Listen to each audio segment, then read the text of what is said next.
Hi Leo, this is Jav. Welcome po sa ating channel. Gamitin ang reading na ito bilang gabay lamang. Kung naka-resonate kayo, comment down. Tandaan, ito ay channel reading. Kunin nyo lang po kung ano ang naka-resonate sa iyo. This is for you, Leo.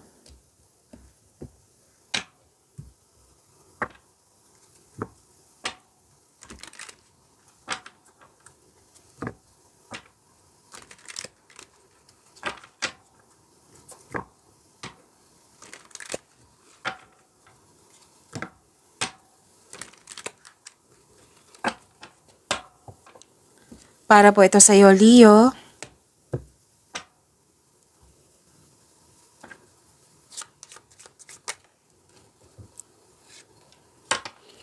Maraming salamat po sa inyong patuloy na suporta sa mga nag-donate, sa mga hindi nag-skip ng ads, maraming salamat po. Sa mga hindi pa nag-subscribe, subscribe na po kayo at click bell notification para malaman nyo na may bago tayong video. Para sa mga gustong magpa-reading, comment po kayo ng personal reading.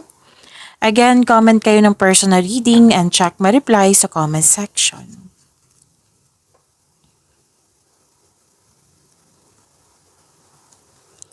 Okay. May nakita ako ditong proposal. Okay. May nakita ko dito nahihirapan na rin ng bibigatan. Pero huwag kayong mag-alala. Kasi may recognition akong nakikita dito. This is healing. May grupo ng tao dito na very supportive sa iyo, Leo. Nagkaroon din ng personal development and spiritual growth. Nakikita ko rin dito, Leo, na may proposal, pwedeng may promises, commitment, agreement, or may signing of contract, or may nag-uusap tungkol sa marriage contract, pwedeng may kasal, ikakasal, or engagement po ito, or proposal. At pwede din may bagong pasok sa relasyon. You have the power, authority, and protection. May nag-uusap dito tungkol sa big business or sa career and finances. May nakita na ako ditong malaking influence ng isang mother figure.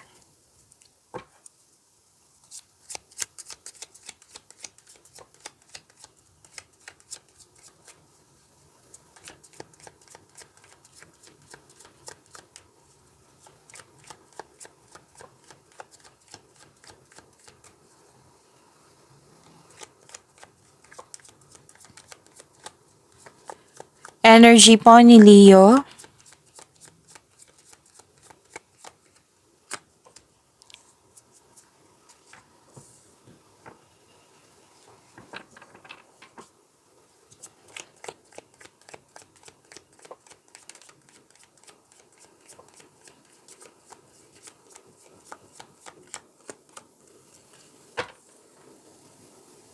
Oh, this is good, Leo. Leo, paalala lang po kung may napansin kayo na repeating message, yan po yung pinupush ng cards nyo po. Like for example, nanood kayo sa inyong weekly gabay tarot reading at dito rin at may napansin kayo na repeating message. Yan po yung pinupush ng cards nyo na kailangan nyo bigyan ng atensyon, solusyon at aksyon kung maaari po. So ano yung energy ni Leo?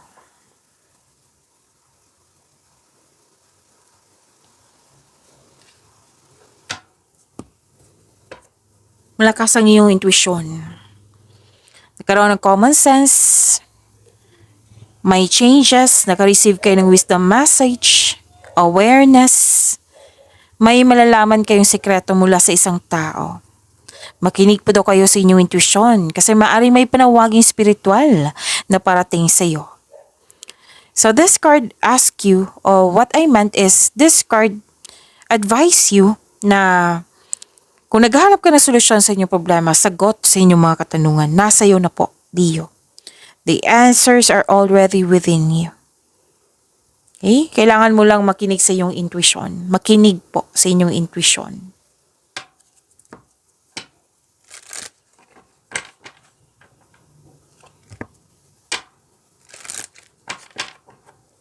You receive love. Nagkaroon ng growth and expansion. Busy kayo, very creative po kayo. So may lumabas talaga dito na mother figure. Pwedeng ikaw ito or pwedeng yung isang tao na mother figure na malaki ang kanyang influence ngayon. Kung ikaw ay lalaki, pwedeng iba po ha. Oo, ibang tao po ito na malaki ang kanyang influence kung kailan nyo to napanood. You're okay, may time kayo para sa inyong sarili. Pwedeng nagpaganda kayo, nagpapogi. You're taking time for yourself. Kitang-kita ko yung sabi dito, may sabi dito na nagkaroon ka ng time sa nature, nag-grounding, nag-meditate, andito rin. Nagkaroon ka ng time sa nature, ang ilan sa inyo. May development, may success, happiness.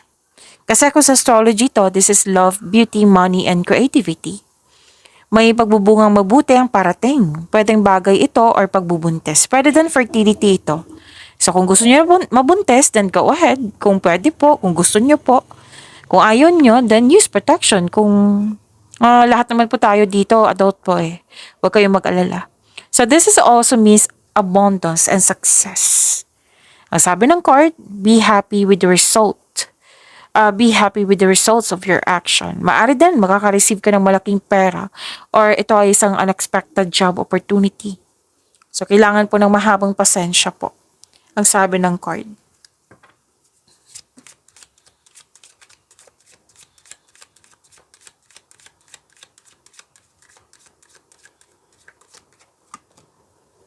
The power of divine grace is within you.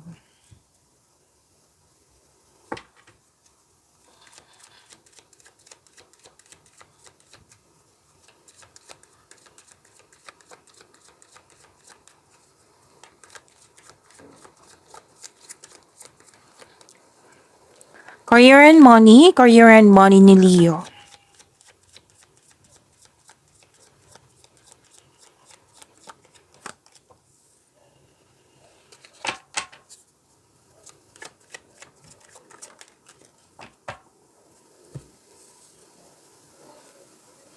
Sa inyong career and money, Leo.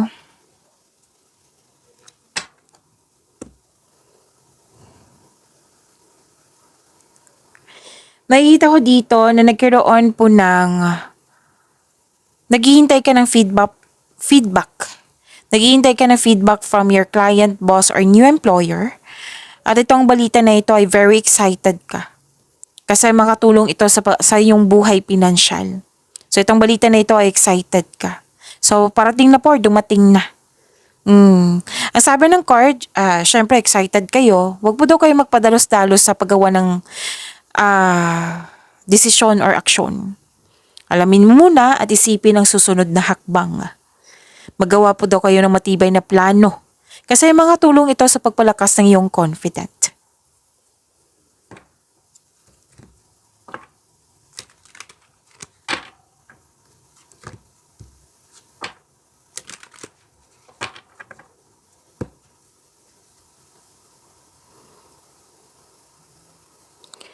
Nakikita ko rin dito na nagkaroon po ng hard work, very busy, productive kayo. Maraming kilos akong nakikita dito. Transition. Hard work at dedikasyon sa trabaho o negosyo for financial prosperity. Ang sabi ng card, patuloy mo lang magsumikap. Oo. So, dalawang card na mismo nagsabi dito na dinedevelop niyo yung skills mo para maka-enhance ng income. Pwedeng bagong skill din to. So, gumagawa kayo ng passive income. Oo, magtiwala po kayo na magagawa nyo po. Basta mag-set kayo ng clear intention para maabot nyo po yung success na inaasam nyo. Okay?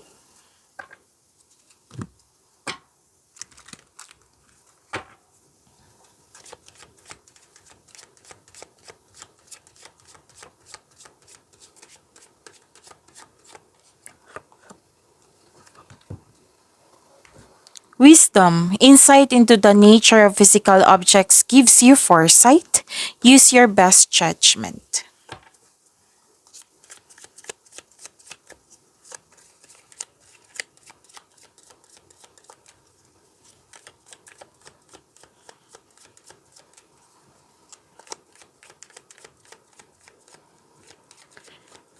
Love life, self-love, partnership, and romance ni Leo.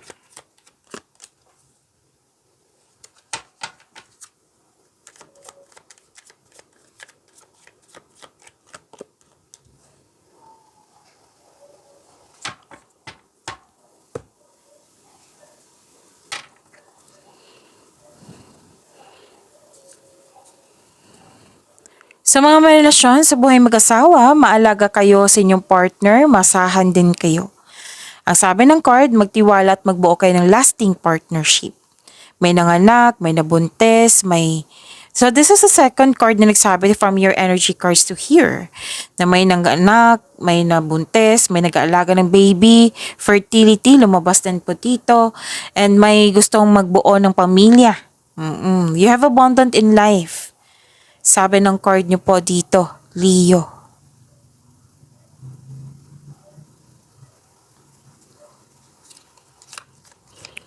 Nagkaroon ng anxiety at pag-alala. May conflict dahil sa... Okay, may conflict ako nakikita dito. So, sabi ng card, communication is the key. Single ka man, may relasyon sa buhay mag-asawa. Mag-usap kayo ng mahinahon. See? Forgiveness. So, na-clarify po siya dito. Stop focusing your energy on past events, for life is too precious to waste. You create your reality by what you think, dream, and imagine. Pagyamanin niyo po yung blessings sa binigay sa inyong Leo. See you tomorrow. Maraming salamat po.